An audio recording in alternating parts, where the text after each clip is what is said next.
The Center for the Improvement of Human Functioning International presents this luncheon lecture. Today's topic, freeing yourself from the insulin diseases. Your presenter, Dr. Ron Hunninghake. Well, actually today I'm going to invite you to do some talking at certain points.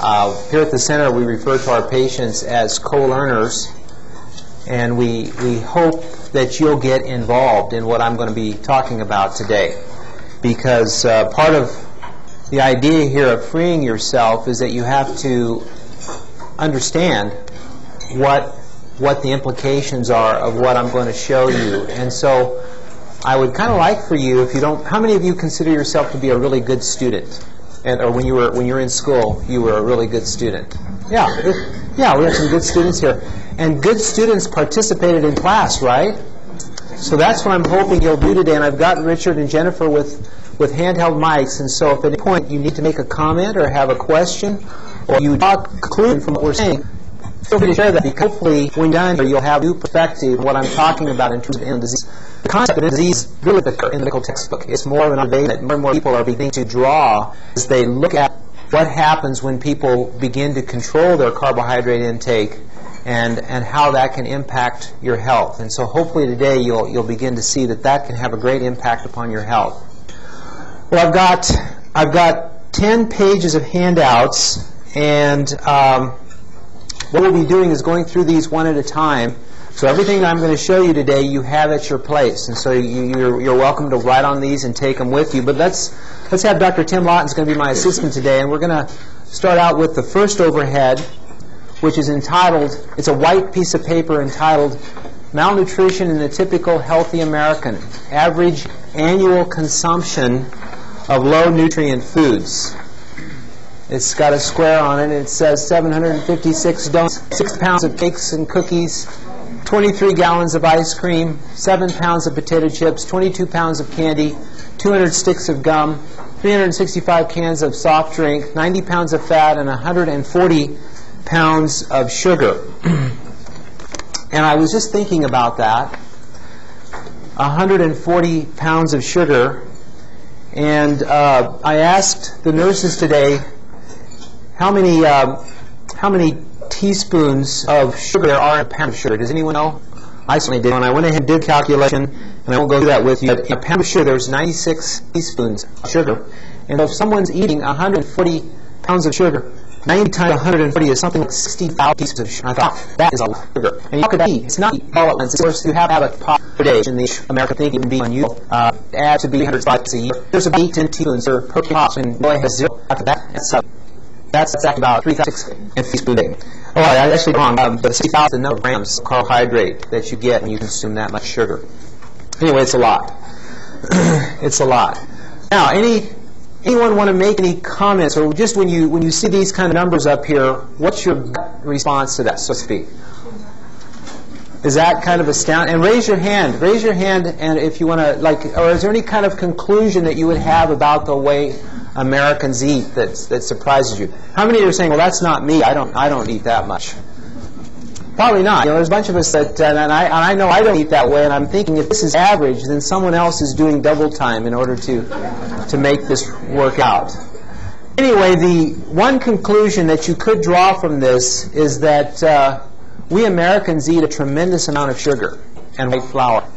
And the other thing that's up here is the potato chips. Those are what's called refined carbohydrates, or high glycemic carbohydrates. They go into the bloodstream very rapidly, and they trigger a response at the cellular level. Let's go to the next overhead here, and this is on the back side of the white paper. This is a picture of a typical cell. And where I want you to look at first, this is a pretty busy slide, but let's start down here where it says normal. And this is the cell wall, of course. And right here, these round balls are the insulin receptors. And here where it says INS, there's an insulin molecule, and here's an insulin molecule, and here's an insulin molecule. And when you eat a carbohydrate food, it's broken down into sugar. Starch is really just chains of sugar. And so when you eat carbohydrates, those break down into sugar, and absorb in the digestive system into your bloodstream, And so the role of insulin, as you all know, is to take glucose and get into cells. If you do not keep your glucose in pretty low range, the body gets pretty unhappy with that. It doesn't want to go low, it doesn't want to go too high, it's doing well, and insulin receptors are pretty glucose that you're consuming through your diet. Then you will have normal weight. The problem is that based upon that last slide, here in America, for the last 100 years, we have been eating an inordinate amount of carbohydrates compared to what our ancestors ate. I'm even talking back as far as maybe 50 or 200 years. As we'll see in a future slide, sugar wasn't even introduced until the early 1800s in Europe. And it took a while for it to get over here to the United States and to become. And so at that time, there wasn't much carbohydrate exists. In the last 100 years, we have all been participating in this incredible extent of being the North American country subjected to incredible amounts of carbohydrate. The average American eats between 100 and 300 grams of carbohydrate a day, and some estimates maybe to all we need, and not even that much. So we are used to ourselves of a amount of those carbohydrates having more and more insulin, and see over here more and more insulin molecules being put out. But there's funny thing that happens to the cell. It's very similar to if you're in a really loud room, if say a loud buzzer went off or a bell, you would your hand over your ears, it's loud, you would try to modulate the uncomfortableness of that high-pitched sound occurring. And it's almost as though the cell is trying to do that. And what it does is it downregulates these insulin receptors. Notice how these insulin receptors have got smaller. And so they don't respond as well to the insulin. And ironically, what has to happen then is that the pancreas has to put out more insulin. So we have this phenomenon of excessive insulin being created by the pancreas. In order to get the same amount of glucose, or the excessive amount of glucose, to get that into the cells, you need more insulin. And this is what's called hyperinsulinemia, high amount of insulin.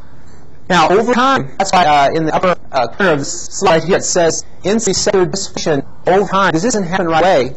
It does happen in the days, months, or even years. For a lot of people, it can take decades to develop insulin resistance for this phenomenon to occur. And I'll bet you many of you here in the room have insulin resistance and don't even know it, because there's really no symptoms per se that where you take your temperature and say, oh, I've got insulin resistance, or there's some kind of cuff that tells you. You have to do special blood tests in order to determine whether or not you have insulin resistance. But as this phenomenon of insulin resistance continues to occur, now we move down where the insulin receptors, not only do they get smaller, but they become fewer.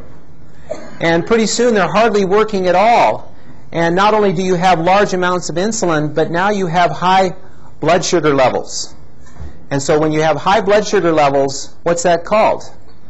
Diabetes. So this is how type 2 diabetes develops. Now there is type 1 diabetes, where you have young kids usually who get a viral infection, and the virus cross-reacts and it knocks out their islet cells of their pancreas, and now they can't make any insulin, and they've got high blood sugar levels.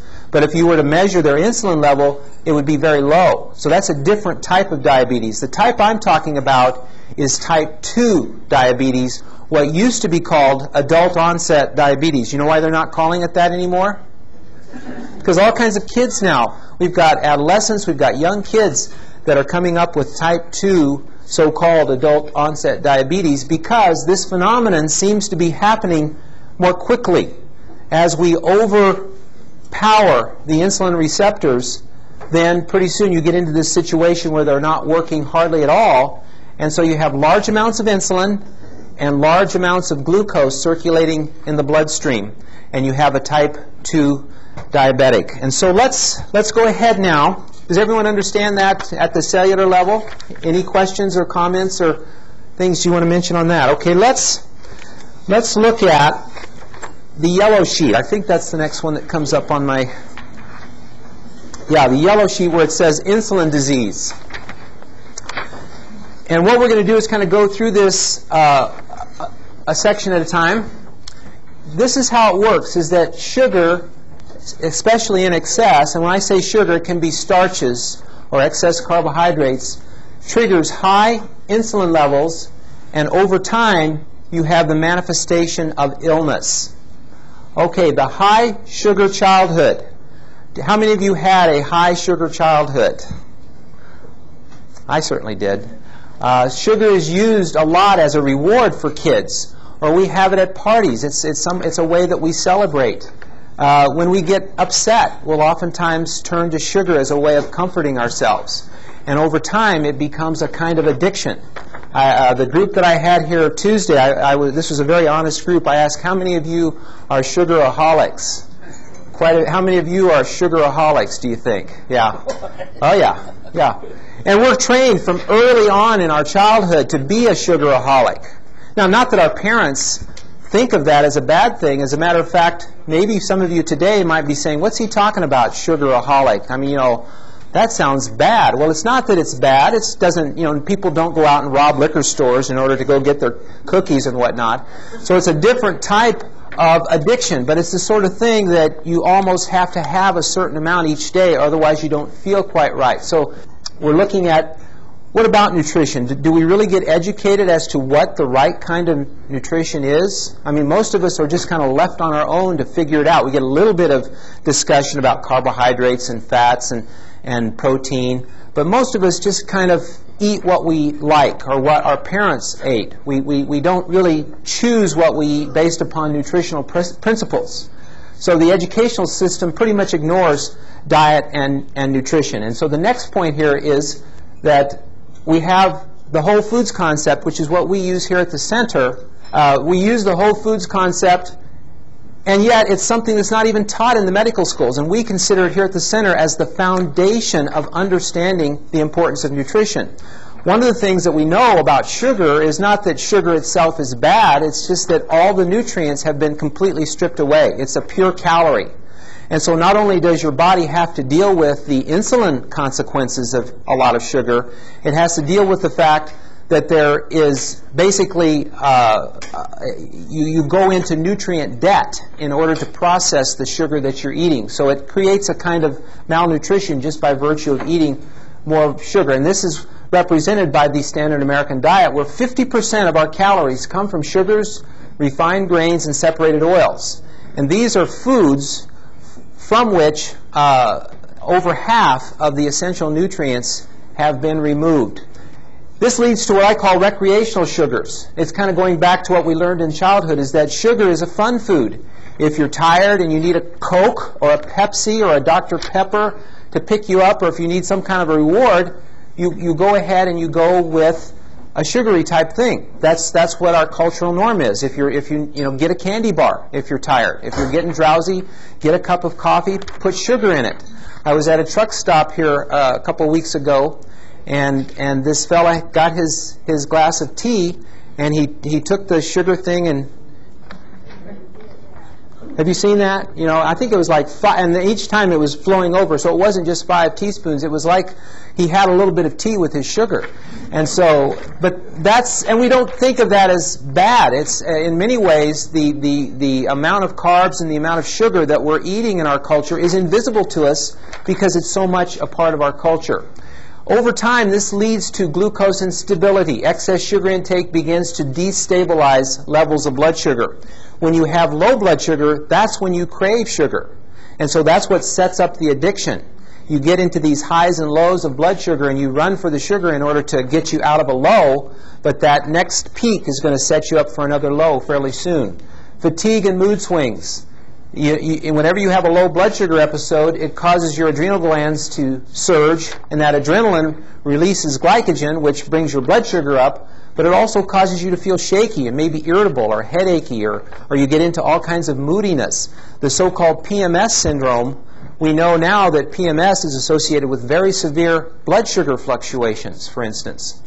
Daily food and beverage cravings. With each drop in blood sugar, the habit of seeking a sugar fix, refined carbs, or caffeine is repeatedly reinforced. And so for a lot of people, sugar and carbs is just a way of life. Don't even give it a second thought. Then you could say, yeah, it's kind of an eating disorder, because if you don't get it, you go into withdrawal. And you'll actually find yourself, your whole behavior, the way you structure your day very often is tied around where the candy machines are, where the pop machines are. So that's what we consider a norm for a carb-addicted individual. The problem is that as you develop insulin resistance, you start to gain weight, because insulin is a fat storage hormone. So one of the symptoms is central obesity, or as if you've been to one of my lectures before, it's furniture disease. It's where your chest is dropped into your drawers. And so, but it really does. It starts to develop around the middle, and then your weight goes up and your blood pressure goes up, because another thing that insulin does is it causes sodium retention, so your blood pressure starts to go up. You tend to have tight rings and tight shoes, and And then if you go to the doctor and get a blood test, your cholesterol is running higher. Triglycerides and cholesterol are higher.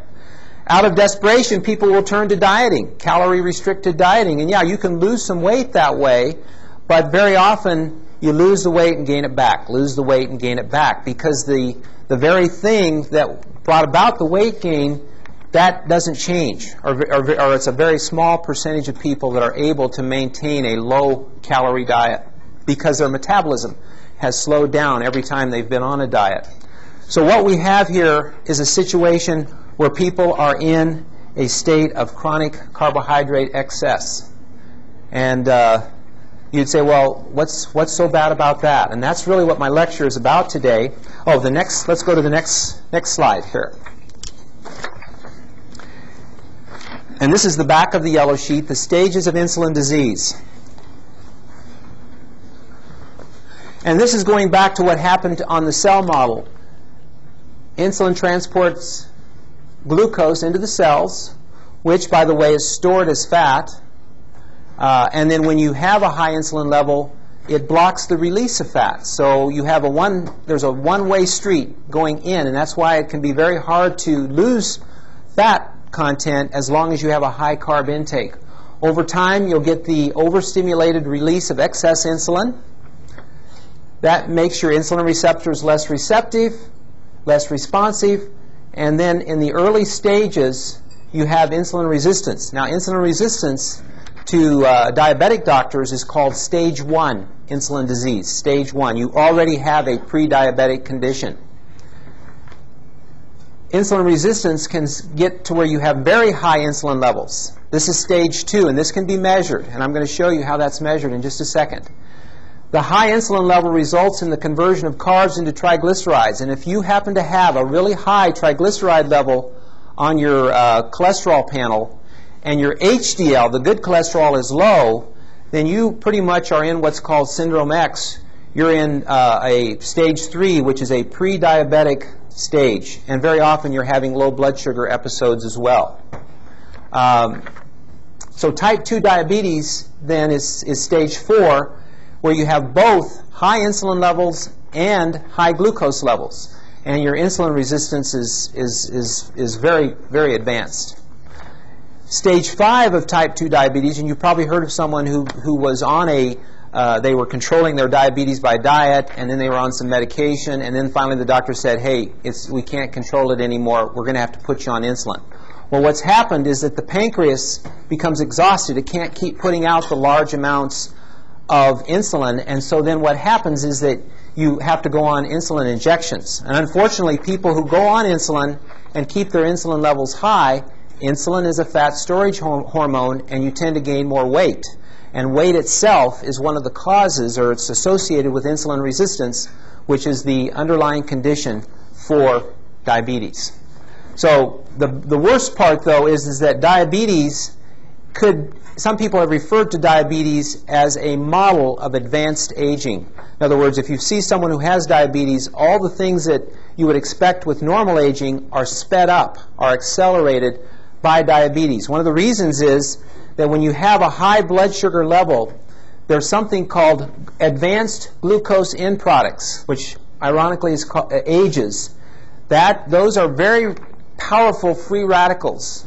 And we know now that free radicals damage the heart, the blood vessels, the kidneys, the eye, and that's why diabetics have problems with retinopathy, why they are at a much higher risk for heart disease, why peripheral vascular disease is an issue. You have to check your feet very carefully and make sure you don't have foot ulcers, and why you may end up on dialysis because your kidney function goes out.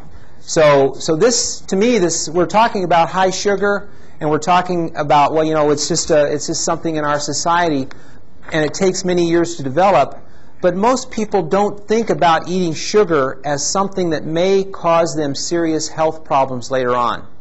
Though my mom and dad refer to diabetes as sugar diabetes, and I think that was the old way of thinking about it. And I think it's probably not a bad way for people to think about diabetes. And then when you're eating, it's not that you have to give up sugar, but what we're finding through the Atkins program is that people can make smarter carbohydrate choices. And different people have to restrict themselves at different levels depending upon what your metabolism is.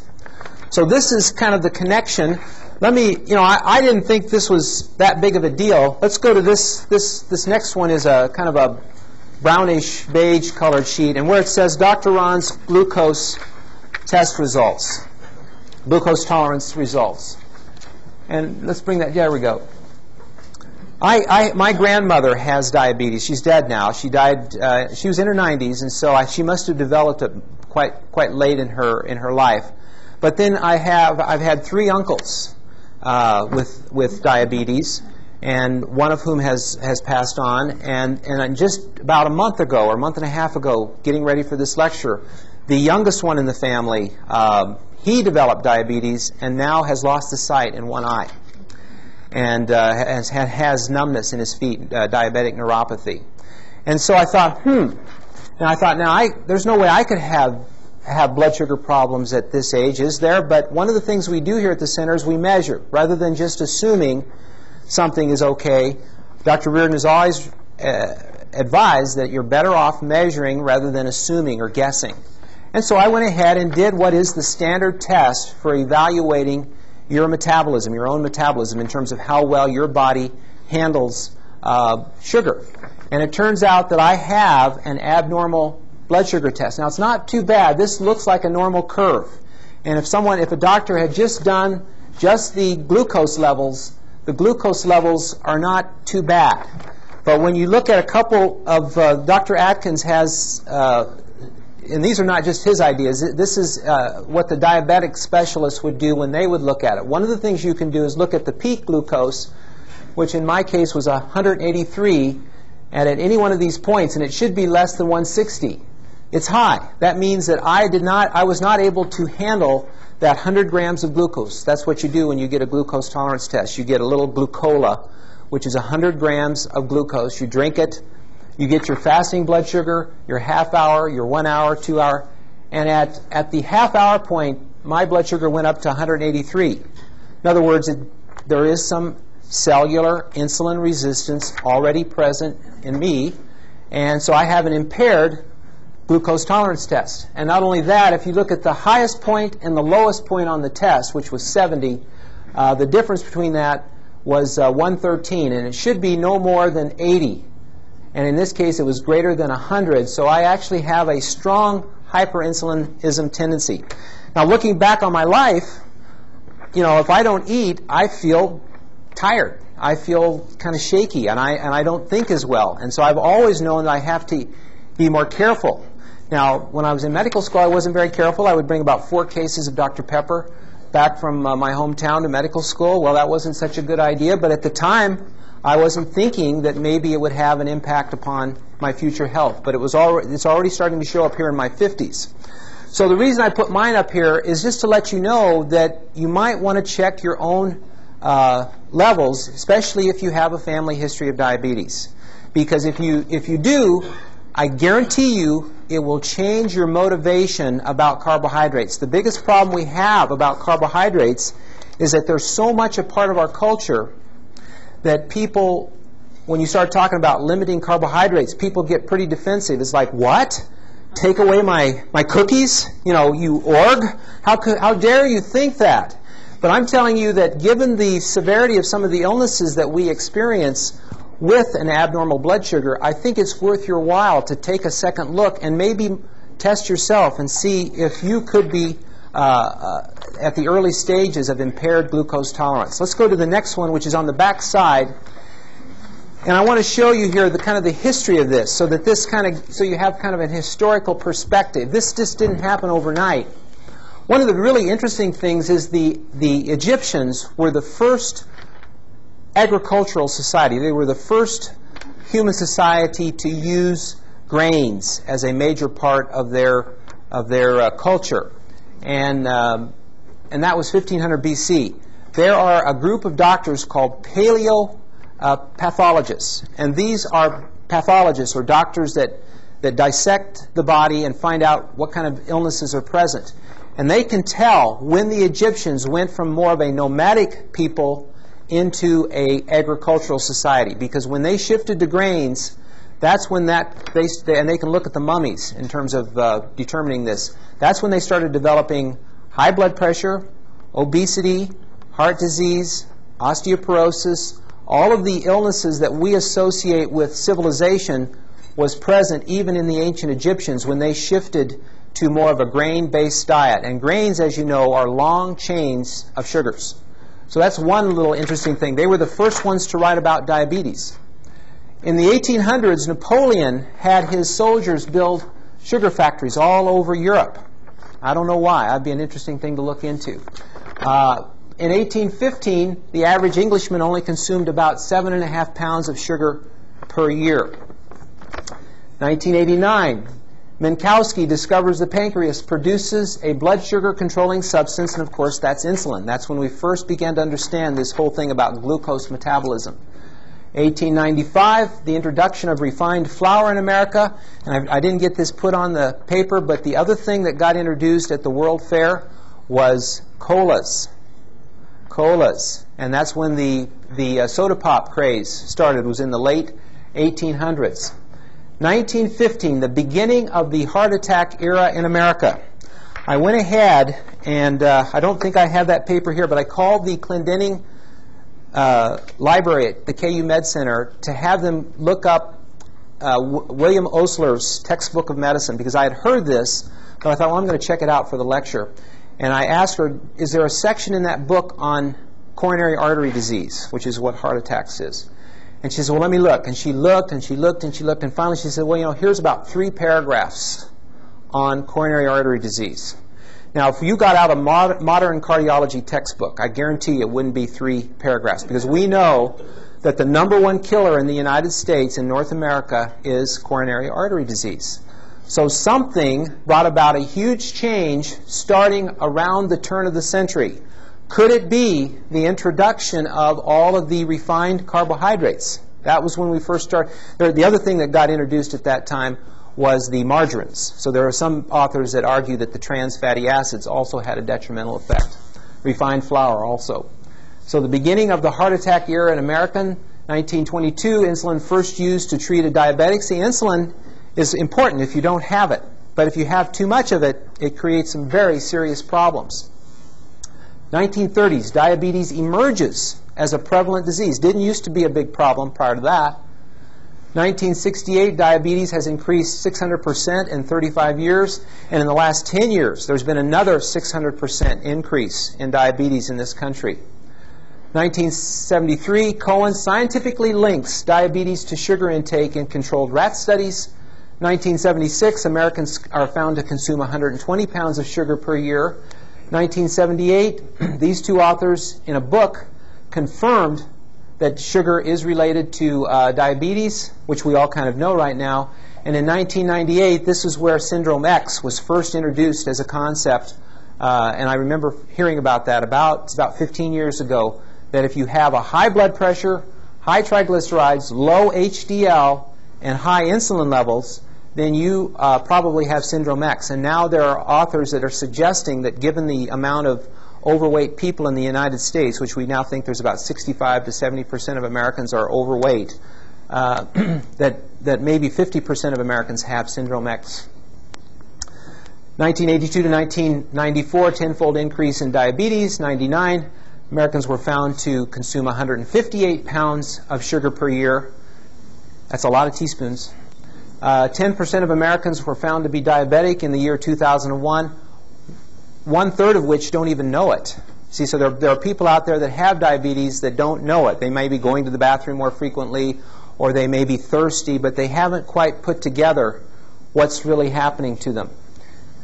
And then the UN estimates that by the year 2025, there will be 300 million diabetics worldwide.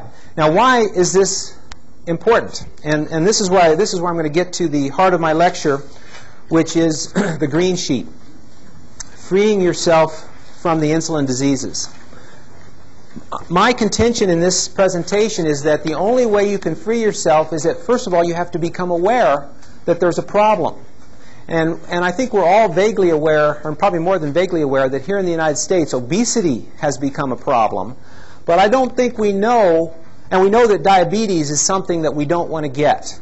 But I think most of us are not really aware of how blood sugar problems can cause really many more diseases than what you would expect. And so what I'm going to do here is try to show you how a lot of common conditions that we think are just part of life actually may be related to excessive insulin. And so I've got 29, and so we've got about 15 minutes. Any questions or comments at this point? Are you all following me, the point of what I'm trying to make? Okay, we all know what type 1 diabetes is now. That's where you have you have inadequate insulin, like the kids that have had their pancreases knocked out. And if you don't know it and you go too long without insulin, you'll go into ketoacidosis, which is very dangerous, and it's completely different than ketosis. And you can use insulin, and it's about $70 a month. Now, I want to tell you, I've got my, these are just estimates. These are my estimates of what Humalog would cost you a month, and it's going to vary depending upon how much you're taking and a lot of other variables. But I just want to put some numbers up there in terms of dollars and cents, because if we see dollars and cents, I think we can relate to that better than just talking about, oh, this is really bad, or this is going to hurt your vision or something like that. I think if we see some numbers like that, it may help us get a feeling. Now, let's say you purposely want to lose weight, and you go on the Atkins program and eat about 20 to 30 grams of carbohydrate a day. That will put you into ketosis. You won't feel very hungry. You'll start to lose weight. You can get your weight down to where you want to do that, and it may cost you around $300 a month to follow that type of a diet, maybe even less, depending upon how much you eat out and a number of other variables. A normal person who has normal weight doesn't have to worry too much about what they're eating. Let's say they're just naturally eating about 30 to 100 grams of carbohydrate a day. They feel healthy and energetic. Their blood pressure is fine. Their cholesterol's fine. They have a normal glucose, normal insulin, maybe $300 to $400 a month for their food bill. And I've talked to several people, and again, that's going to vary from person to person. But if you've got an excess amount of insulin, then you're starting to get what's called reactive hypoglycemia. And this is where you have periods during the day where you feel a little bit woozy, or you feel shaky, or your brain's just not working quite like it should. That is actually a pre-diabetic condition, and it can be treated with protein meals. If you eat protein 5 times a day, it will help stabilize your blood sugar. Usually the 5-feeding protein diet does not take into consideration carbohydrates, and if I were working with that patient, I'd have them also count their carbohydrates and make sure they're not consuming in excess of that. Okay, so those top 4 are what most doctors kind of think about in terms of insulin and most patients, but I'm going to show you a whole bunch of other connections to the problem of excessive insulin. Dr. Lawton was on the Channel 8 TV show. Barbara Stitz has a program up in Wisconsin where they have gone into the schools, and by supplying very much improved nutrition to the students, they've eliminated absenteeism, or much lower rate of absenteeism. None of the kids are being kicked out now. There's a much greater improvement. She believes that a lot of the emotional problems that people have, like depression, anxiety, maybe even crime, is related to hypoglycemic episodes. When you have low blood sugar, you're much more likely to be irritable with your friends or with your family. And now, not that anyone here in the room is going to go out and rob a bank just because their blood sugar is low, but there is some association between crime and low blood sugar. Certainly irritability and even accidents. People who are not eating properly may be more accident prone when their blood sugar is low. Alcoholics are thought to be very susceptible to low blood sugar, and they use alcohol, which is a liquid sugar, to kind of modulate their blood sugar levels. So this is kind of a little bit of a stretch, but not too much. But if you're going to try to modulate these problems with medicines like Celexa, which is an antidepressant, or Xanax, which is an anti-anxiety, or Inderol, which is a beta blocker that is used for anxiety issues, you're going to be spending some more serious. This is in addition to your food bill. You may be using medicines to try to modulate how you feel, when in reality it could be a problem with your your insulin being excessive and your blood sugar being unstable. Someone with low blood sugar, also, if you're a smoker, I've talked to a number of smokers now who say, yeah, when I get a little bit fuzzy-brained or like I'm getting a little shaky or a headache, I'll go have a cigarette. It appears that nicotine has an ability to modulate blood sugar. And so, of course, that's going to cost you about $180 a month now if you're smoking 1.5 packs per day. And then if you try to quit, it's $121 to do a round of Zyban. And then the real expense is if you get COPD, then you have a lot of doctor's visits and a lot of other problems. So smoking is not a real good solution to excessive insulin. Here's another example of hypoglycemia causing drowsiness. And I know a lot of people use coffee to wake themselves up. And I put down here if you do your Starbucks latte grande every day, that's $120 a month. But caffeine, it will raise your blood sugar. But the problem is that you get into this roller coaster ride that we've talked about in the past. Here's another example. If you get hypoglycemic and you become really weak, then you say, I'm too tired to exercise. And you may want to try to get a YMCA family plan, which is $54 a month, and try to get yourself exercising. And a lot of people have those, and they don't go if they don't feel like exercising. So it's better if you could control your blood sugar. We know here at the center that maybe 70% of our patients come in tired, maybe more than 70%, and very often they have low magnesium levels. Did you know that excessive insulin depletes magnesium in the same way that it causes sodium retention? Excessive insulin causes sodium retention. That's why you have puffy feet and tight rings. That same phenomenon causes magnesium excretion and potassium excretion. As a result of that, you may be tired, heart irregularities, arrhythmias, constipation if you're low in magnesium, and almost all diabetics are low in magnesium for this very reason. Okay, that's page 1. Paul Harvey here, page 2. Page 2. I don't know how many of you have heard of HMG-CoA, but that's the enzyme that your liver uses to make cholesterol. And almost of all the, your body makes a certain amount of cholesterol each day. 4/5 is made by the liver. That's why why they have relaxed the egg restriction. You get quite a bit of cholesterol from eggs, but the reason the doctors are not telling you to give up eggs anymore is because they now know 4/5 of a high cholesterol level is due to excessive HGM-CoA. And the medicine that's used to lower that is like Lipitor, Zocor. There's a number of different statins. And of course, these are pretty expensive. These are around $100 a month. Well, what do you think, if those medicines inhibit HGM-CoA, what stimulates it? Insulin.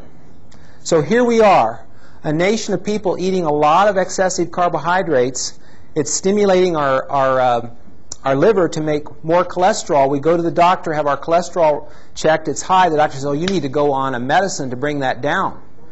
And he doesn't say anything about diet because most doctors don't make the connection, or they don't think that patients can change on their own.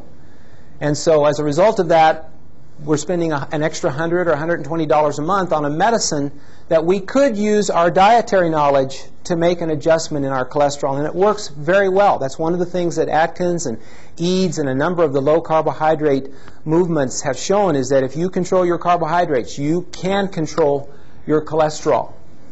Another factor, if you have high cholesterol, that promotes fat storage, that leads to obesity. I've listed a couple of medicines that doctors are using now to help people try to lower their weight. We know that the medicines don't really work that well. They help a little bit. There are weight loss support groups that you can go to. But unless you're actually addressing the cause, which is excessive insulin, then you're not really correcting anything, and you're bound to have the problem recur. Whereas if you can get to the underlying cause, you can lose the weight in a permanent way.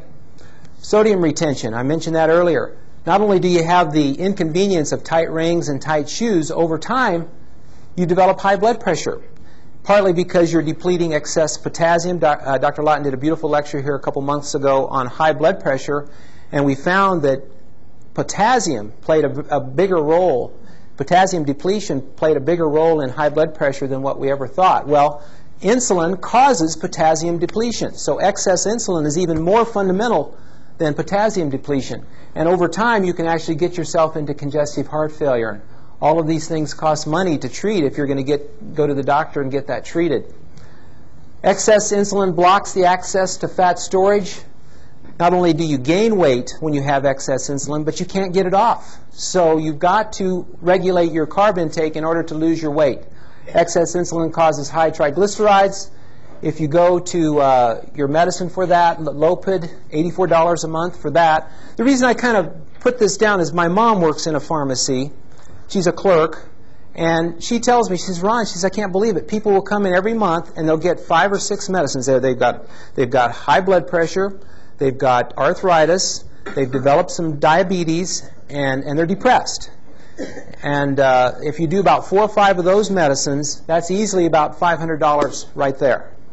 And she says they'll come in every month and plunk down their money because they've got the illness, and they assume that the only way they could possibly treat that is to use the medication. And so really what I'm talking about here today is how you can free yourself from these insulin diseases, because insulin, it turns out, is a fundamental underlying cause that is manageable by lifestyle. But you have to know that it's at the root of all of these things. It also causes low HDL.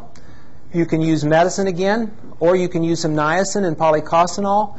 I've found that if patients are not controlling their carbohydrates, these things don't even work that well. You've got to become aware of how carbohydrates are influencing your insulin level.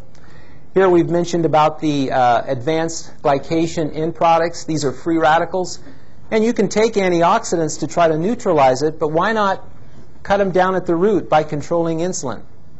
High uric acid formation, gout. Most people don't realize that gout is related to high insulin levels due to excessive carbohydrate intake. Here is insulin resistance causing syndrome X.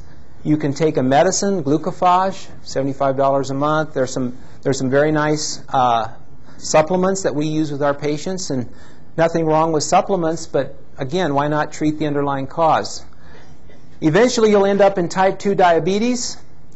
There's a number of medications for that. If you don't treat it there, you may end up taking insulin shots, and if it keeps progressing, you'll end up on dialysis. Your kidneys will fail. You'll have retinopathy. You'll have serious peripheral vascular disease. And all of these cause tremendous, we're talking about some financial costs here, but the human dimension of diabetes is not really well appreciated by most people. And diabetes, to me, is a very devastating illness. And that's kind of why I'm on a soapbox. A lot of people say, well, okay, I got the point. Why are you so into this? Well, because this is a completely preventable illness if you know what the root cause is. Now, I'm going to show you some things that you probably didn't know about. An excessive amount of insulin promotes the COX-2 enzyme, arachidonic acid to IL-6, which is a pro-inflammatory signal that the body can put out. Well, all of your inflammation, be it arthritis, rheumatoid, autoimmune disorders, they are functioning through this pathway. Even heart disease is associated with systemic inflammation. And we know that the C-reactive protein is a better marker for risk of heart attack than this cholesterol is. And once again, it's due to this enzyme altering the way your body processes inflammation. We've had about 3 or 4 Atkins seminars now, and after every one, people who have had arthritis are saying, hey, my joints are better. Our fibromyalgia patients are saying, hey, I'm not hurting so much now that I've reduced my carbs. Well, it's because the inflammation level in their body has come down. Now, you can use medication, and a lot of people do use medicine. It's the American way of doing things. And some of these new medicines, like for rheumatoid arthritis, $683 a month for some of these new ones. They just keep getting more and more expensive. And we're treating the tip of the iceberg. We're not looking at the root cause. Excessive insulin causes excessive coagulation. People who have a high cholesterol and have coronary artery disease, they're at risk for heart attack and stroke by virtue of clots forming in the narrowed point of the coronary arteries and the carotid arteries. and that's due, once again, to excessive aspirin. You can take a blood thinner, or you can take your baby aspirin. One of the long-term consequences of clots, multiple small infarcts forming in the brain, is that you might be developing Alzheimer's. So just, once again, over time, I'm talking maybe decades, that could land you in this condition, and it's about $3,500 a month to be in long-term care now. So coronary artery disease, stroke, and peripheral vascular disease is really the sum of all of these mechanisms at work. Increased inflammation, increased lipids, the high blood pressure, all of these things together cause the heart disease. And it's not just one thing, and that's why Dr. Lawton gave me an interesting article from the British Medical Journal where they're now proposing a kind of super pill that has a statin in it, aspirin in it, and 3 blood pressure medicines in it. And they're thinking if we give enough drugs, we will block the effects of heart disease and they really think they probably would reduce the risk of heart disease. But again, that's using pharmacology, when what I'm promoting is that you would use your knowledge of how insulin in excess can cause all of these conditions, so why not control your insulin level? Even cancer has been associated with increased insulin. There's been studies that breast cancer patients, there's a higher risk for breast cancer when your insulin is high. There's a higher risk for colon cancer. When you consume excess sugar, it's been shown that your white blood cells don't work as well. So there you have a depressed immune system. Sugar promotes yeast overgrowth, so we find that people who are consuming excessive sugar, they're setting themselves up for chronic yeast syndrome. The medicines, you can use medicines to treat that, which are quite expensive, but you still have to control your diet to get the really good control of yeast overgrowth. Polycystic ovarian disease, it's now estimated that over 50% of women have some degree of polycystic ovary disease. That causes weight gain, excessive testosterone, hirsutism. You can use contraceptives and a medicine to control it. You can also use good dietary control. This is the most surprising one. If you have excess insulin, as you get older, if you're a woman, that's going to cause more of your estrogen to be converted to testosterone.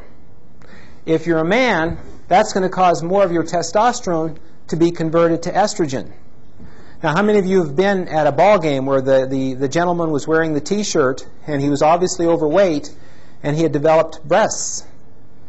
Okay, and that is due to excessive insulin causing excessive conversion of testosterone to estrogen, which really is not appropriate, and a low testosterone level sets that guy up for higher incidence of heart disease, higher incidence of erectile problems. Viagra, I didn't put that on here, but it could be that the sales of Viagra are up because of this particular phenomenon. So the final page on this is number 29 and number 30 here. This is kind of a surprising thing, but we have found that when people go on a low carbohydrate diet, their reflux esophagitis gets better. So it's thought that excessive insulin may have inappropriate relaxation of this lower esophageal sphincter, and when you reduce your carbohydrates and reduce your insulin, your sphincter starts to work better.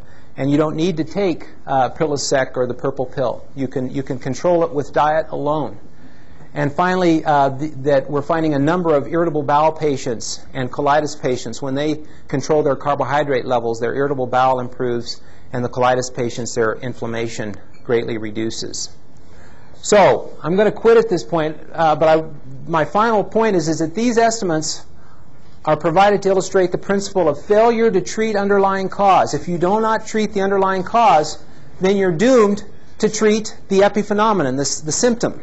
And in our culture, we're great at treating symptoms, but it's very expensive to treat symptoms, and it doesn't change the underlying mechanism that's giving rise to those symptoms. So the insulin diseases really are emerging out of our cultures being out of control in terms of carbohydrates and the results that's having on insulin in our bodies. Well, I put up there 30 to 100. I think it varies from person to person. Some people can get away with 100 grams of carbs a day.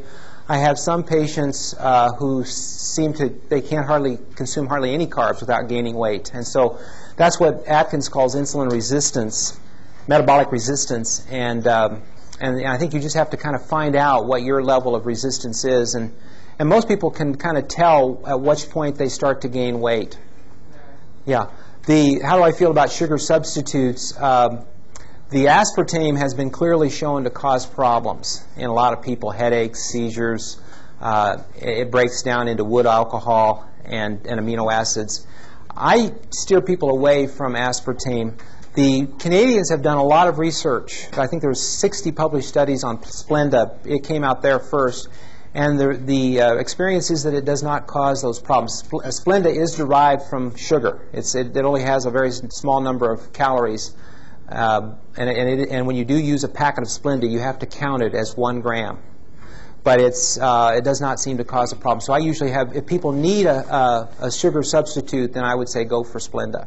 The 140 pounds of sugar per year is not just the carbs. That's actually added sugar, and that can be in a lot of different forms. That can be you're putting it in your coffee, you're putting it in your tea, but it can also be in cookies and places like that. In other words, that's in addition to your carbs. That's in addition to like bread, or that's in addition to like potatoes. Yeah, good point. To answer the question of what are whole foods, if prior to, let's say back on the days when we lived out on the farm, okay, and there were no grocery stores around. You couldn't just go in and buy sugar. You couldn't buy flour. You had to grow everything. Everything you grew was all whole foods. Whole foods are defined as foods that were once alive where the basic cellular structure has not been tampered with. So you've got everything there that nature used to help that cell grow. That's a very interesting conclusion. I don't know if that really would be true. First of all, you'll never be able to outlaw sugar. It's kind of like drugs. It's tough to, you can outlaw drugs, but people will bootleg them, and I think the same thing would happen with sugar. Sugar consumption would go up if we tried to outlaw it.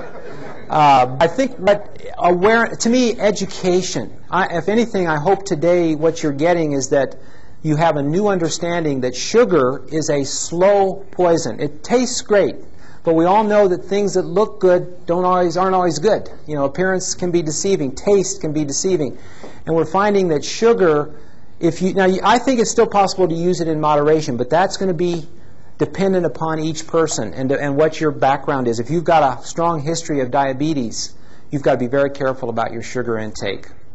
If you don't, then you can probably be a little bit more moderate with it. Have you tried it? I mean, have you lost weight with it? Okay.